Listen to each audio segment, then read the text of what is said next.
Hello and welcome to Trace It with Gen Z. This is a panel that will be tracing all things that are Gen Z and going on in our culture now. And for today, we have a very special episode where we are going. I don't know if you know about what's trending in Kenya and Nairobi right now is like Ian Njoroge, a 19-year-old boy who allegedly assaulted a cop. And so and that's not the only story. There are so many other stories like that about Gen Z and young people who are doing erratic things. And so that's what we're going to be discussing today. So stay tuned for a very deep and unexpected episode.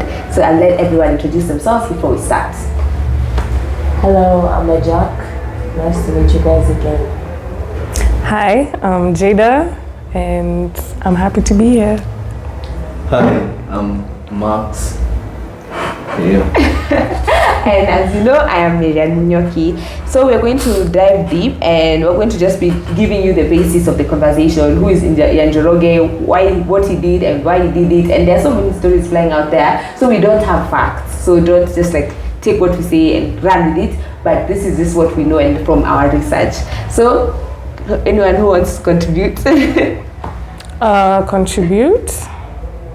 In what way? On Ian, the things that you've had, the small snippets and the videos that you've seen on Instagram. Oh, well, first I've had, Ian is a boda guy. Me, I had he stole his mom's car. So there are so many different stories flying around, and I just hope we can just like get a clear story of what was happening. So your story is that he's a motorist. Yeah. And you? For me, I heard he was captured when he's in his girlfriend's house. And what stories did you hear about him? I just know he had a car. He had a car. Yeah, I also had, but I know there are people who are saying that he was in his girlfriend's house, but he was actually caught in his parents' house, like in his mom's house. That was something that I think his mom said. And also something that I read online was that he was sword wielding. He had a sword and that he beat up the cop. I know that's such a lie. But that's just the thing about social media. There's so much stories going around that you never really know. Some people will paint him as an evil guy, others like just a young man. What he did, if he did it, we saw the videos, but it's good to say allegedly because you never know. He's innocent until proven guilty. So I'll just dive deep into this conversation. What psychological factors might contribute to such aggressive behavior in young people? I would say anger issues. Some people have anger issues, and they can get really tipped off really easily and then just cause them to act in such ways. Yeah, I'd also think the same. I'd say trauma, but like trauma from but that's a bit deep. I'm also thinking that maybe it's just surface level, whatever happened, not just to him and also other young people. Sometimes it can just be very surface, like he's just a guy and this cop pissed him off. Exactly. Exactly. That can also be a reason. Also, exactly. I'm not a violent person. It's just that I'm very weak, but I'm not so beat anyone. How do you feel? I feel like trauma. We can't say it's trauma. But does he look like someone who's been through trauma? But no. You never know. Substance abuse though, because he was in Mirema, and you know what happens in Mirema. What happens in Mirema? Mirema is a place for sherehe, bad time sherehe. And so it could be substance abuse, because there are also many other scenarios where you find somebody fought someone because of being, high or drunk. Yeah. I know. What do you think? I think maybe he was just stressed. He was just stressed. Yeah.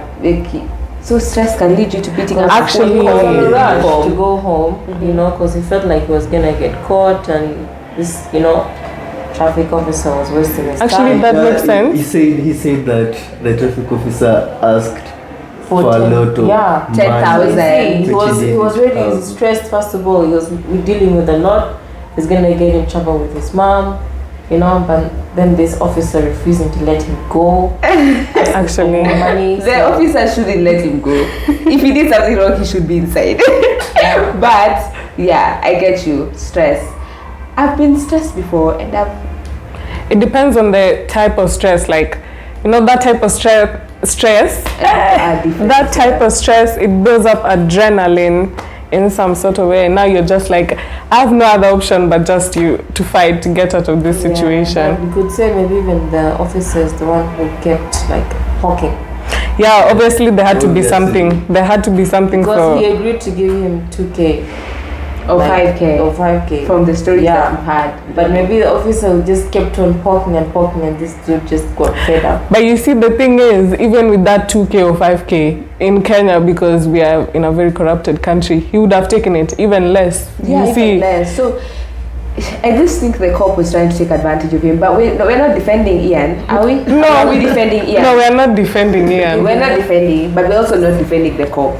But I think it's just crazy that he beat him. No, it's actually crazy. This is mad. Like, even when you watch the video and he's beating him up, and then he does one last kick to his face before he runs off. And I'm just like, we don't know if that's yet, we don't know, allegedly. But the video of that boy kicking, he kicked his face and then he ran off, and I'm like, that's spiteful. He was definitely releasing stress. Yeah. That he was like, you know what? Let me just use the punching bag, you know? Okay, something else we can say, another question I might have or people might have is, how does societal pressure and the current social environment influence youth behavior? You know, have you understood the question? Say it again. Let me say it again. So, how does societal pressure and the current social environment influence youth behavior? I think it influences it profoundly. If you listen to the kinds of music that our age, people our age listen to, you might think that music doesn't do anything to you, but then you slowly start talking like, yeah. You know, so if in Kenya we have Gengethood, right? Yeah. And it's so, I wouldn't call it, is it violent? No, it's very, what is the word?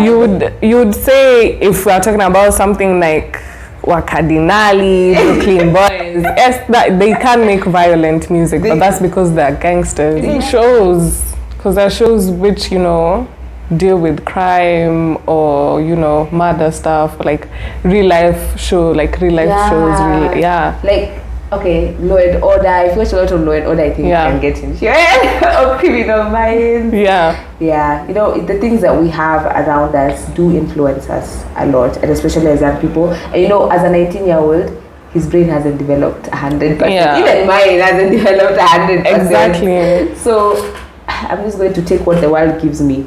That's what that's the fact. So there was some talk about people are saying, oh, his mom hasn't brought him up well. They were blaming his mom and his parents, and that's just everything that was happening on Twitter. So how significant is the role of family and upbringing in shaping a young person's behavior?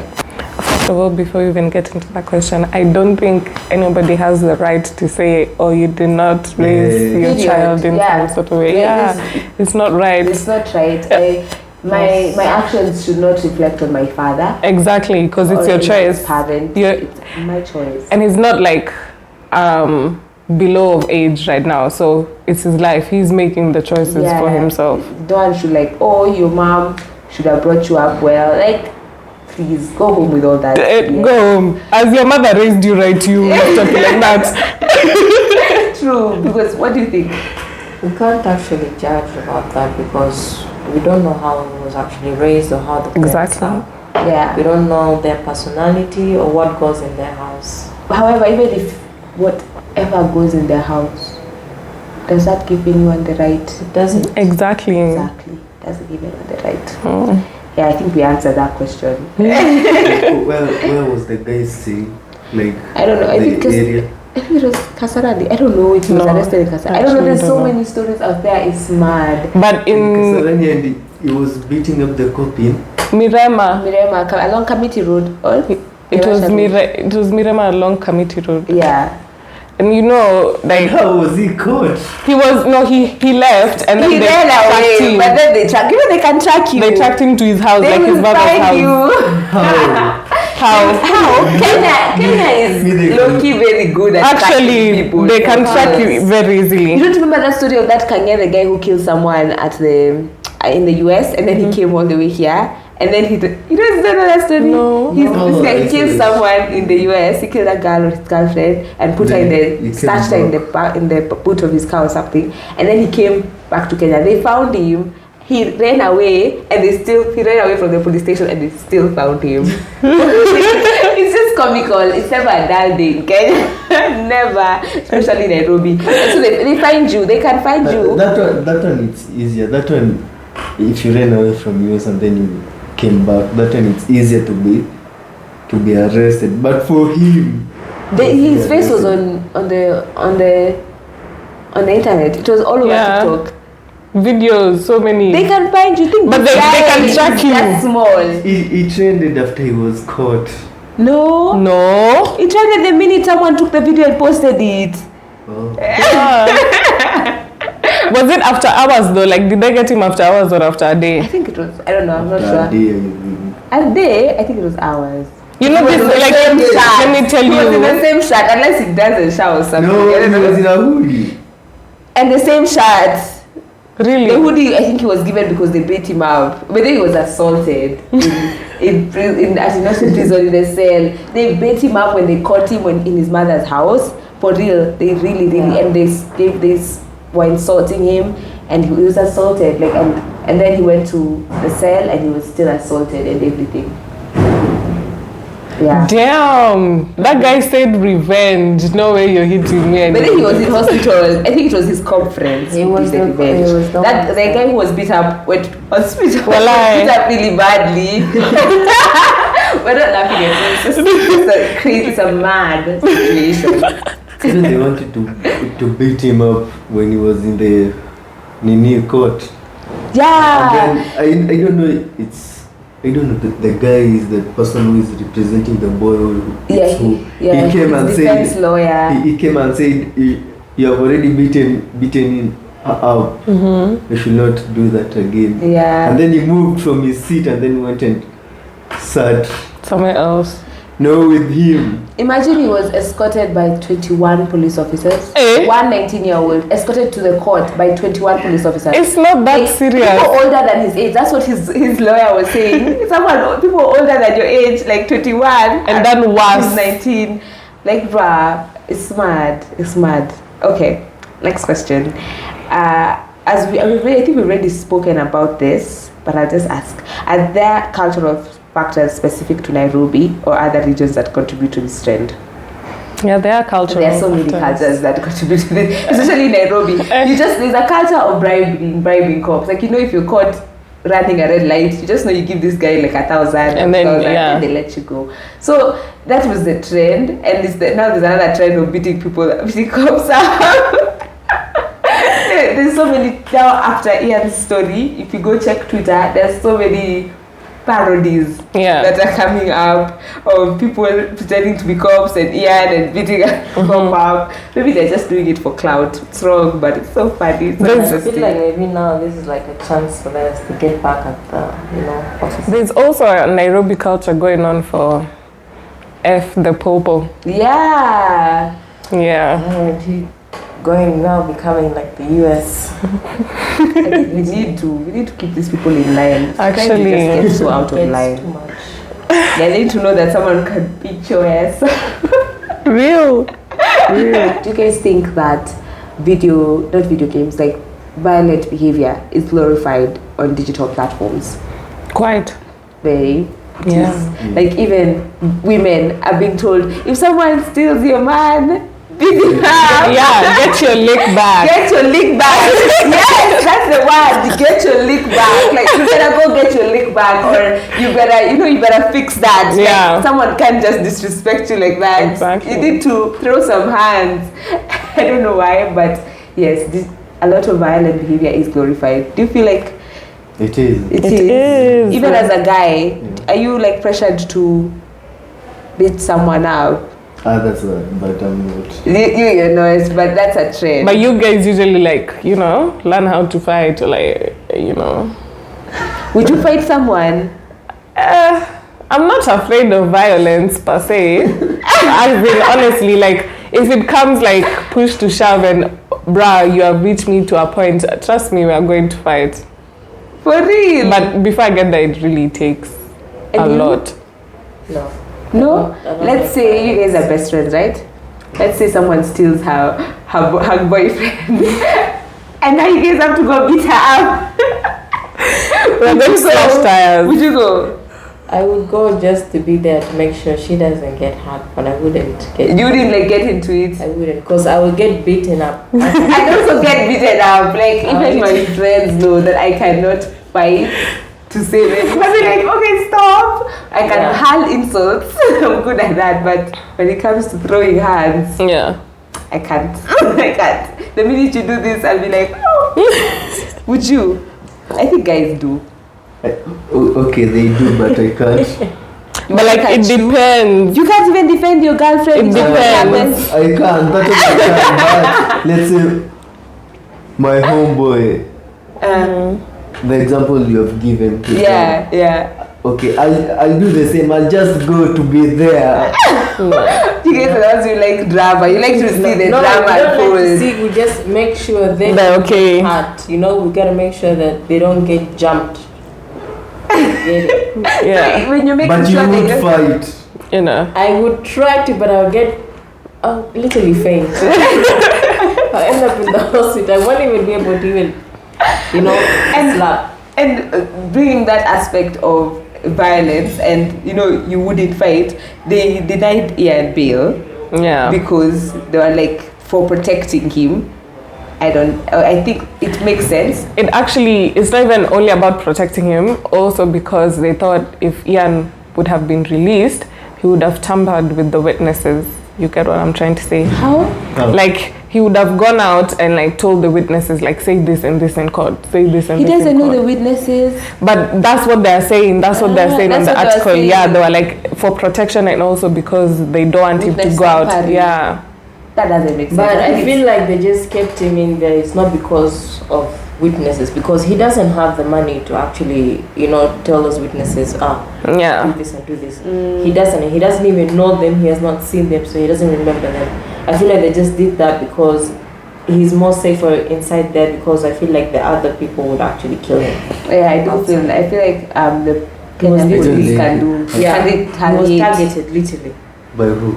By the police. By the police. They can kill him. Those people are not nice. So if he goes out, he's still in. He's in, but when you're in, they cannot have him die inside there because they have to protect him. Oh yeah, because it's gonna be on them. Beat him up. They will beat him, but they can't kill him. Yeah. Really. But when he's outside, what's stopping someone? These guys can literally wipe out evidence like that. Like that.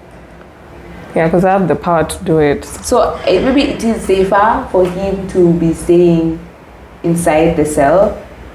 But maybe that's just what they're saying, and there's something more about it. There's something maybe. I honestly cannot wait to see how all this unfolds. I just can't. I can't wait to see it, because also the proceedings and how his defense lawyer is good. I think. Yeah. He's interesting. So it will be an interesting court case, and for us who do not like violence, apart from as is ready to fight.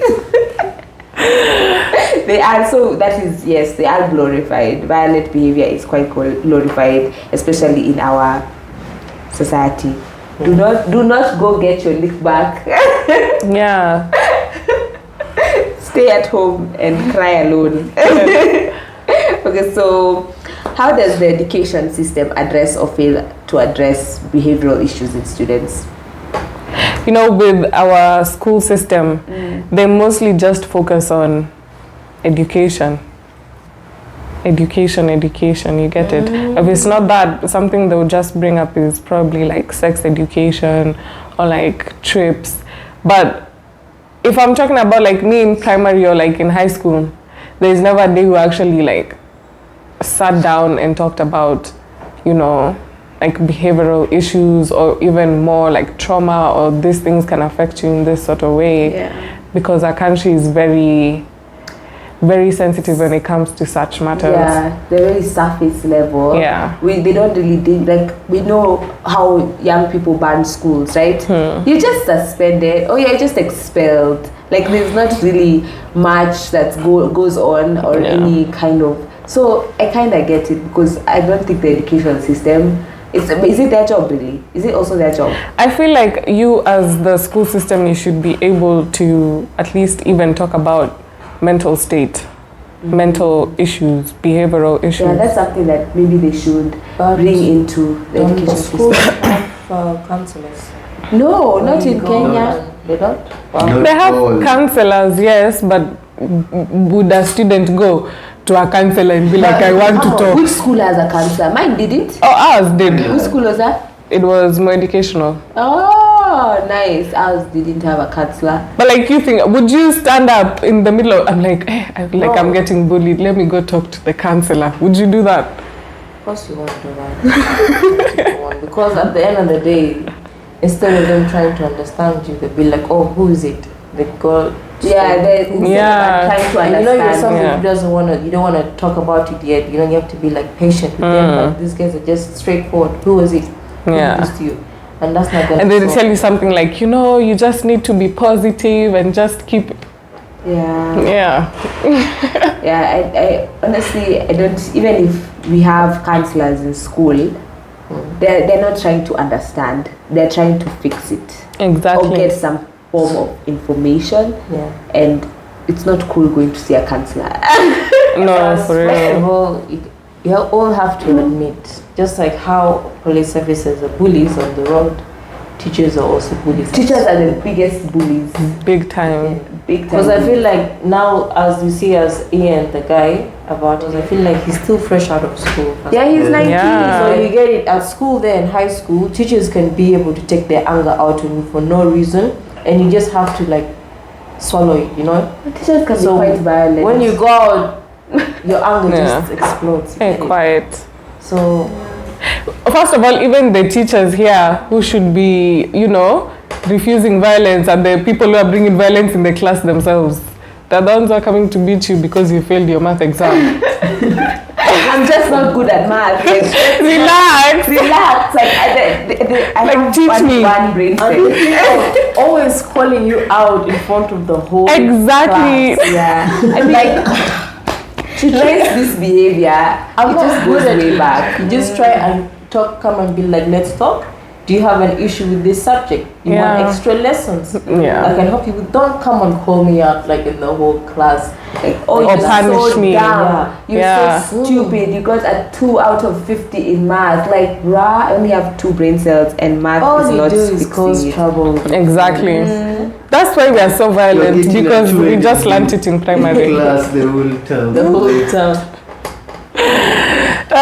School is definitely also a factor. That is where it started from. It started because we were getting beaten and we thought it was normal. You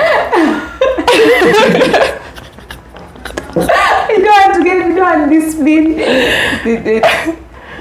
Yeah. Plus, even in school, they do bribing. You have to get it too. There's also bribes in schools. Yeah. Everywhere. In Kenya, it's just smart. Yeah, if you're rich, lucky for you. Because, just go to school. Another question would be, what steps can communities take to prevent such incidents from occurring? Preventive measures. Can we really prevent? To be honest, you can't. I don't think you can. It's a personal choice. Yeah, it's a personal choice to beat someone up. Like right now, I can decide to turn this whole table upside down. And who are we going to blame? Exactly. We can say though, like, you can put up platforms that can help out, but like change is up to you. It is. Yeah. There's literally nothing. Maybe the society can just like try to be kinder and more sensitive to other people's pain. Yeah. Maybe like from what was going on Twitter, it's either someone was bashing him or someone was feeling sorry for him. There was no in between. There was no one who was like, oh, you know, like how we are trying to see it, like, you know. So maybe they can be more kinder and sensitive to people's pain and what people are going through. Yeah, and then maybe that can, you know, just help smooth things out in the future. What do you think? Yeah. For me, I think it's a personal choice. It is a personal choice. It is definitely a personal choice. It is a personal choice. Different. But is there anything that you think the society can do? Just to help. Yeah, because you know they're always saying, oh, Gen Z. Gen Z is always in people's tongues. Yeah. Like I saw someone comment, that's a Gen Z, definitely. Before you even knew how old he is, that's definitely a Gen Z. The ones who are disturbing us out here. We are disturbing you because you guys are disturbing us. Exactly. You know, Gen Z know how to stand up for themselves. We know how to stand up for ourselves. We know how to speak out. And that's why maybe this will be a segue, but maybe if maybe in a workplace or even in school, when you see like a lecturer is being weird, you're like, you know what, I don't need all this. Bye. Like we don't want all that, and that's it, and that's just who we are. It's like maybe he was like, you need to give me 10,000, and he was like, you know what, half. Like he was being too yeah, he was being too greedy. You had it coming. Actually. Why are you being too greedy for? I know. And the police guy, why isn't he been put on the spot for taking a bribe? Oh, That's we don't know. Wrong. That's the guy's story. That's the story, but we don't know. Maybe he can deny. Maybe him in his story that he's telling everyone is that, oh, he came at me. Yeah. And for no good reason, but so he was saying something like that. Yeah. I saw people were saying that what he did wasn't good because the person is more. He's old. Also, old people have it coming. That's the thing. That's the issue. Okay, you shouldn't beat your elder because you shouldn't beat your elders and stuff. But sometimes don't they get it that these elders like pushing you so bad to the point you just be like. Even if you're an elder, we're looking at we're all adults here. We all have IDs. Trust me. Trust you, me. I can give you your respect, but even you should give me. Exactly, it's a two-way thing. Two-way thing. These days, it's just like they have to show respect to me, but sometimes, like the younger ones always have to show respect first to the older ones. And the thing is also, first of all, the adults, like we try to be polite, not respectful. Most people try to be polite because. Some people think that I have to have a reason to be respectful to you. So because you're older than me, I'm just gonna be polite with you, but I'm not gonna give you my respect because there's nothing you've given me for me to be respectful, to you.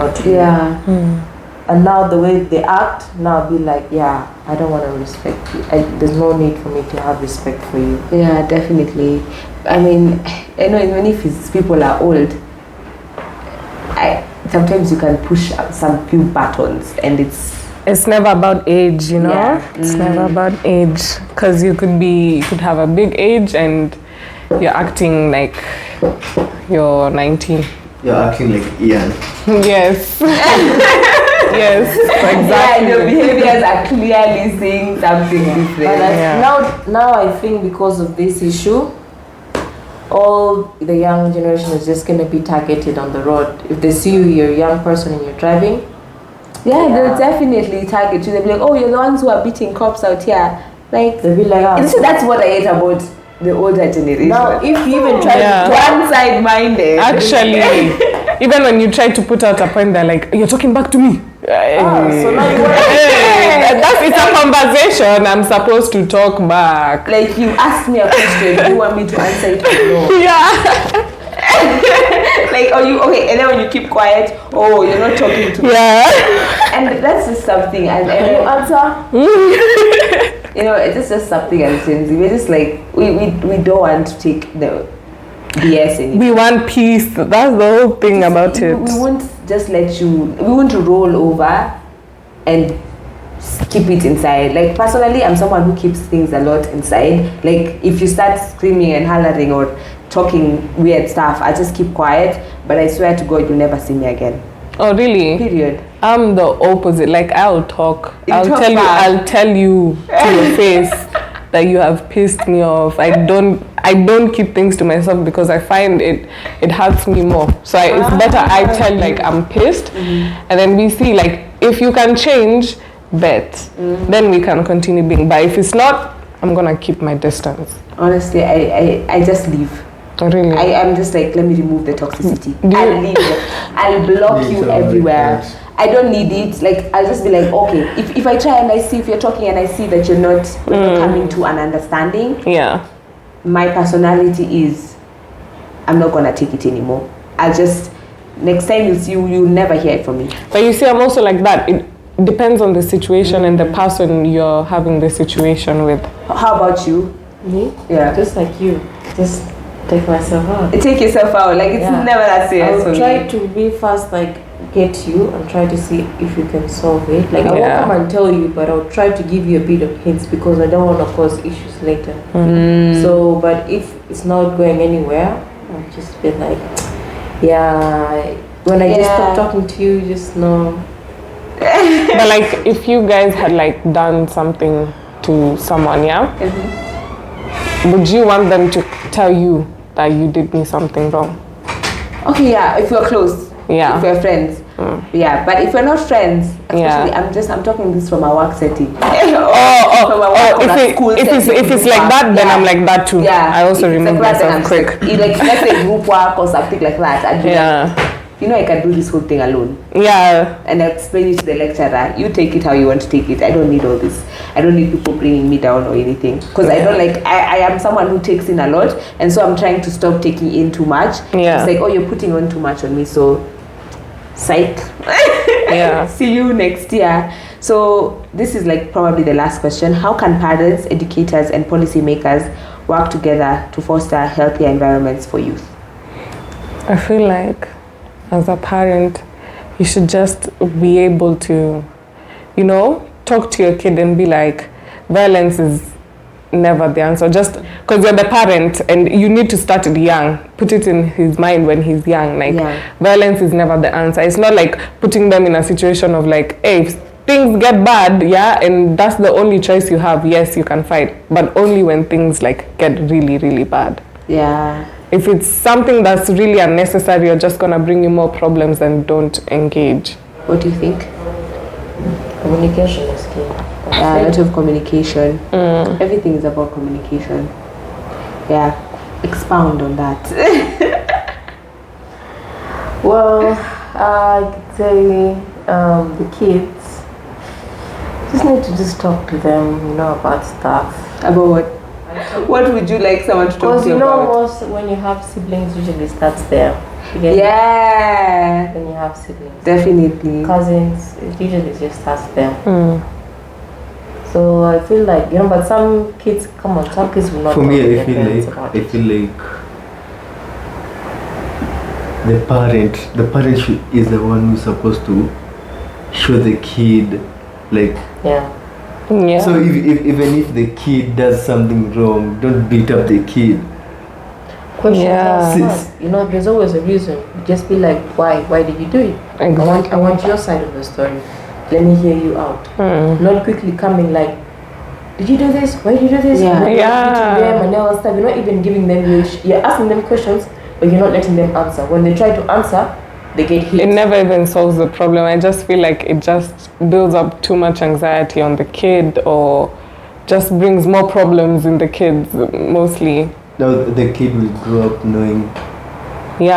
Violence, exactly. Because even if you realize when they're like, let's say they have like parents have like 3 children, right?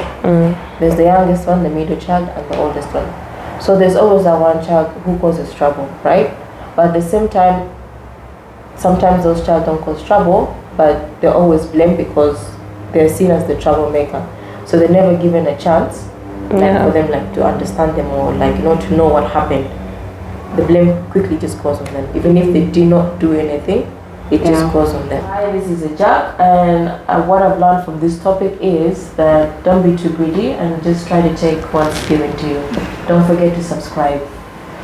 I'm Jada, and what I've taken from this talk is violence doesn't solve the issue, just adds onto it. Don't forget to like. Communication. Everything is communication. Comment. And comment down below.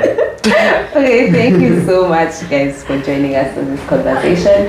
And we've journeyed through and traced so much when it comes to youth behavior, and we've learned. I hope you found this as informative as I did. We've had a really nice conversation, and if you've stuck to the end, thank you. So until next time, I'm your host, Marianne Munyoki, and keep tracing and tracking the lines that connect us all. Thank you. Bye.